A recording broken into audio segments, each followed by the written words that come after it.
Hi everybody! We're now in week 5 and this is a fun time. This is all about adolescence. Who remembers adolescence?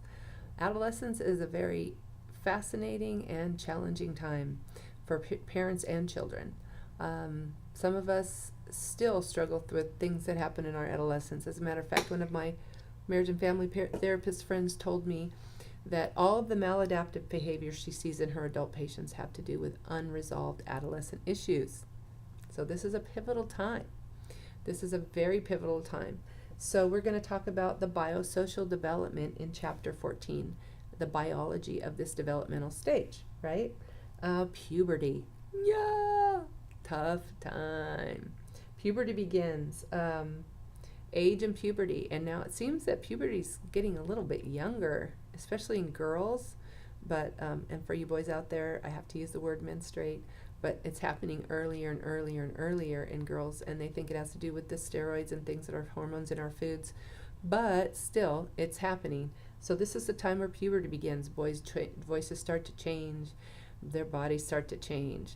Boys and girls go from, ew, icky, to, oh, you're kind of cute. So this is where crushes develop and all those kinds of things happen. And it's just a whole nother world. I know you've all lived through it, so you know what I'm talking about. And if you've raised kids, this is one of the harder times. Okay, so we're going to look at stress and puberty and how it changes. Stress actually changes this process, and it can be challenging for kids. Kids that come from abusive homes or have challenges for whatever reason, this is going to be really tough at this stage. They're growing bigger and stronger, obviously. They eat more. If they're like my children, my son is 6'6", and he ate everything in the house. So they're getting bigger and stronger and growing. They can have diet deficiencies because if we're not careful as parents, they're eating a lot of Cheetos and sodas and, which all, I'm going to tell you all right now from someone who's now 55, all that comes back to haunt you later. So just think about that when you're having that bag of Cheetos and that Pepsi. It comes back to get you. Okay. And then eating disorders can form. Why? Because this is a time, there's a lot of peer pressure, and with Facebook and things like that, it's even more. Social media, it's harder. But also because this is a time when kids start to feel like they're out of control of their lives, and eating is a way to control that. So you'll see eating disorders pop up at this stage. Brain development. This is where it's very important for brain development, and one of the challenges we have with kids this age is they're very fearless, and they're very susceptible to head injury. If you have a head injury, and especially in your frontal lobe, at this point, it might not show up right away, but behavioral challenges can be a part of this, and how they think. And the problem with this stage is that kids in adolescence are stuck. Their brains are literally chemically and biosocially, biochemically stuck between adolescence and adulthood. So that's why you can see a kid go from being so together 1 second and freaking out and having a tantrum like a child the next, because this is why. Their brains are kind of at war with each other right now on a chemical level until it catches up with itself at about age 24.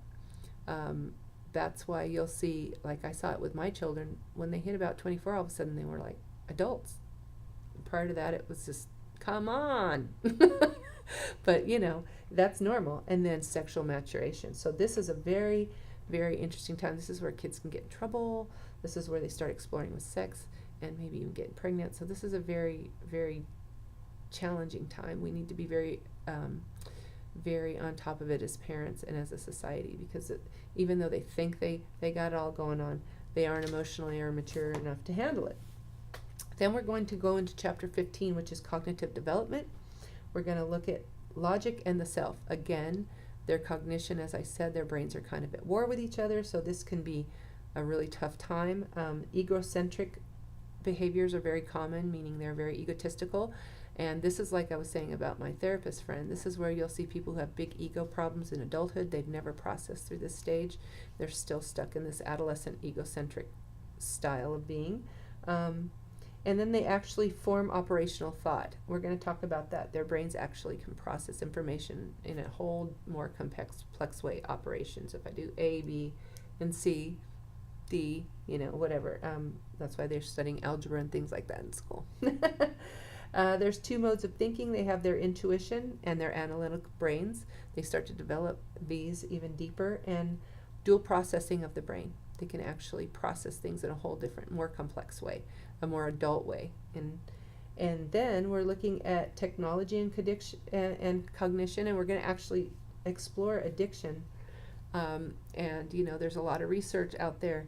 What makes video games different than, say, watching television is that you have to actually interact with whatever you're doing, and while you're interacting, you're actually changing the neurons in your brain. They're firing, and all the neurological things going on in your head, you're actually becoming a part of that. So that's why it's so easily to become addicted. That's what they're believing now is the case. And then how do we teach, and how do these children learn? They're middle schoolers now, so they have a whole different way of learning, and the way, depending on their maturity level, we have to approach it in a whole different way. Parenting as well. And then we're going to look at some case studies and opposing perspectives on testing. That's one of the things that I struggle with, because I think it's important to test to some degree, but I also think it's a setup to make kids feel like failures, and I think we need to do things a little bit differently. I know traditional forms of education demand we test, but I think we need to do it in a different kind of way. That's just me. Okay, and then we're looking again at the psychosocial development stages of adolescence. So their identity. A big part of this is when their identity is being formed. You'll hear kids say, I'm fat, I'm stupid, I'm pretty, I'm smart, whatever. You'll see that a lot in students. And then also, they're developing their identity, as I said. We're looking at the 4 arenas of that. We're looking at relationships with adults. This is when the parents start having challenges. Adolescence is a tough time for parents. And some kids are genetically more predisposed, and they're big risk takers because they don't understand the differences between what they can and can't do. And then finally we're going to look at the power of this peer group. This is when all it is about friends. This is a big time for peers and peer pressure, romance, and sexual behavior. So we have to be very cognizant of that. And then kids, they can start experiencing depression and start behaving defiantly. And we're going to look at teenage rage and why that happens. And then finally, this is when kids can get hung up in drug abuse and at-risk behaviors. So this is a very important time in adolescence as they develop psychosocially. So that's chapter 16, and I hope you enjoy the week, and I will see you in the discussions. Bye.